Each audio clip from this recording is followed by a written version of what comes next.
Darren Bent's regular feature here on The Breakfast Show as we jump into his DB5.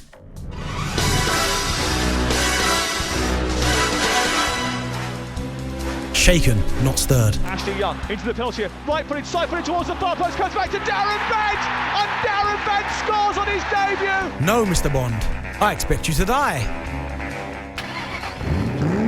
Hop in, it's time to take a spin in Darren Bent's Aston Martin DB5. Hello, Miss Moneypenny. Darren is brilliant. Look, Jose Mourinho's doing it now. It's you genius. are. It is fantastic. Bentley, I'm telling you right now, that is genius. that itself should get an award. I tell you what's genius is the fact that the whole way through it, Darren just sits there with his hand over his face, clearly embarrassed. Benny, do you know what you need to work on? I need to tell you, listen, you need to work on that. No, I'm happy with the money, Penny. Right. He needs to work on the no, Mr. Bond. I expect you to die. You know what I mean? It's as if you need to put a bit more in it. Bit drama. Can I re-record it? Aye, you got to give it. No, Mr. Bond. I expect you to die. Do you know what I mean? You've got to give us some part. As much as I'm sure you want to re-record it, Darren, we're not going to let you because it's perfect magic. as it is. It's magic. But it is time for DB5, where we're going to ask Darren Bent 5 burning questions from the world of football, and we have 1 minute to debate each question. Yes. So we will be hearing a klaxon after you've had the 60 seconds. First up then, here we go. Darren, we touched on it a little bit earlier on, but should Manchester United re-sign Cristiano Ronaldo? That was after he was an unused substitute in Juventus' last game of the season, and then tweeted a very cryptic message about his future. As I said, I'd love to see it happen. If it's a kind of a choice, say they began between Harry Kane and Cristiano, I think you'd probably go Harry Kane because obviously younger, get a bit more out of him. But listen, certainly from a footballer's perspective, a fan's perspective, to see Cristiano back at Old Trafford, I mean, it's fairy tale. I mean, he was superb when he was here the first time, just won Serie A Golden Boot, so it shows you that he's still got a lot more to give. So the team back in the Premier League at Manchester United, that's the only shirt I can see him coming back and wearing. That's the only place he's going if he comes back to the Premier League. I'd love to see it, absolutely love to see it. Yeah, it would be fantastic. Go on, Valley, go on. Do you think it will happen? I'd love it. I mean, I would absolutely love it. I've got to say, Ronaldo back in the top flight in England would be magic. It would, but I must say, I think you're right, Harry Kane. If you're going to pick one or the other, it's going to be Kane, is it? Longer term, exactly. You're thinking. All right, not bad, not bad. Okay, number 2. Okay. That is it's definitely a James Bond klaxon. That, you know, just when the factory's about to blow up. Anyway, yes. Benty, here you go, pal. Is Carlo Ancelotti getting away with it at Everton? Listen, I think he's certainly been given a kind of a year's grace because of he is Ancelotti, been one of the very best managers about. But the fact that Everton finished 10th isn't good enough with the investment that's been put into that squad. So for me, I think the fans are okay for now. But I think if they start off next season poorly, then I think it'd be under serious pressure, because I think there's still that kind of thought process that, whoa, how's Ancelotti at Everton? Like, he's been a superb manager, and they kind of feel they're quite lucky to get him. Certainly the Everton fans that I've spoke to.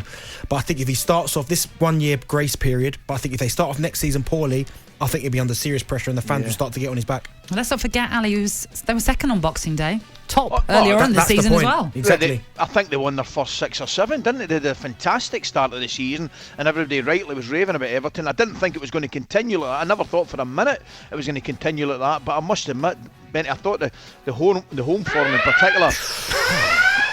disappointed. All right. You're lucky we let you get away with that last word. I like the suspense. The home form, no one will ever know. What I'm going to say. Next question: can Leeds, Darren, get European football next season? Does the conference league count? Is that I think so. It's part of Europe, isn't it? Yeah. Well, listen, they've certainly got a chance for getting in that. I mean, what they've done this season under Bielsa has been brilliant. I've enjoyed watching Leeds play. They've shown no fear. They've gone toe to toe with some of the best teams about. They've beat the best team about in terms of Leeds with Manchester City with 10 men. But what Bielsa's done has been brilliant. I've really enjoyed it. Certainly they can get themselves onto the verge of Europe. I'm not thinking anything crazy like top 4 or anything like that, no.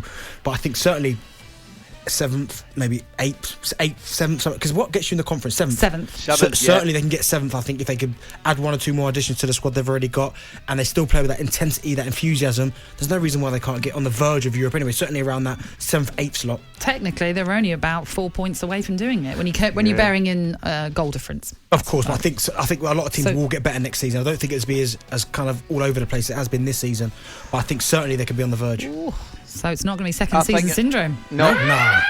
Oh, Ali, sorry, I talked all over you. No, quite right. Now, here we go, Benty. Has VAR made Arsenal's season look bad?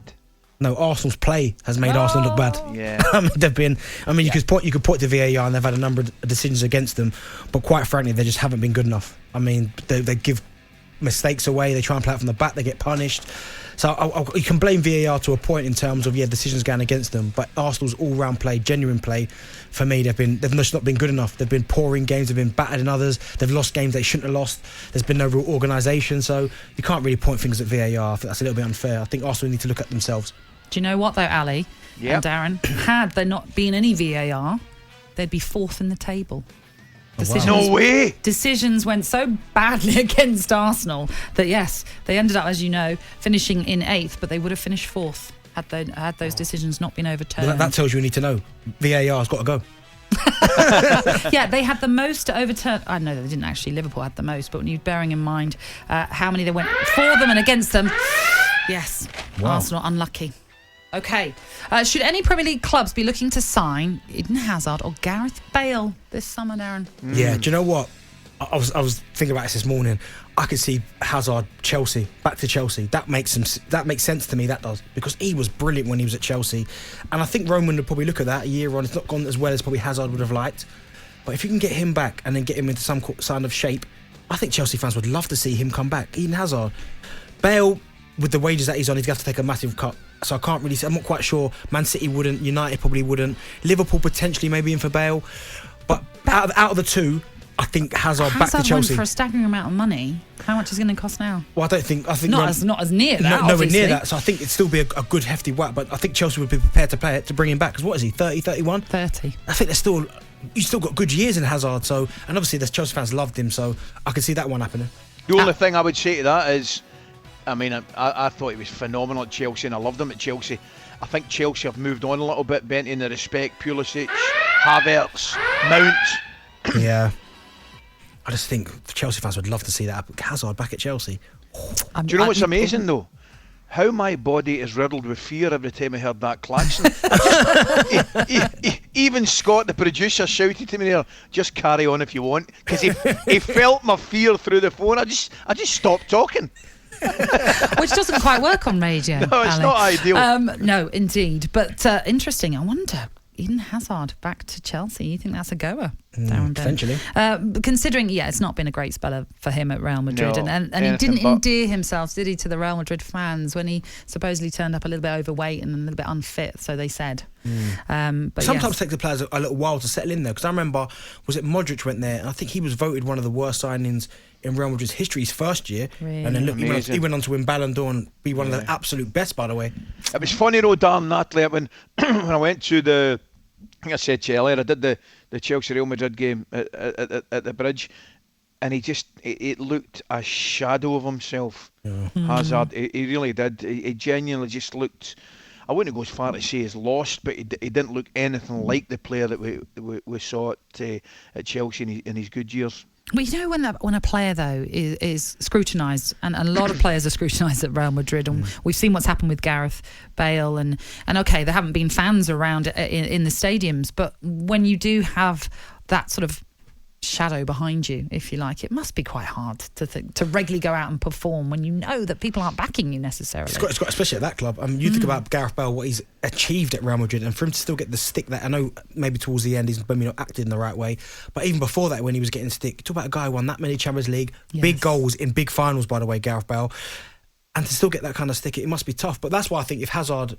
is allowed to leave Real Madrid and they said, listen, you're not going to feature in our plans, he needs to go, his next move needs to go to somewhere where he'll be absolutely loved, because I think when you're loved as a player, you'll give the absolute maximum for that club, and Chelsea fans loved him. He was linked to leave the season before he left.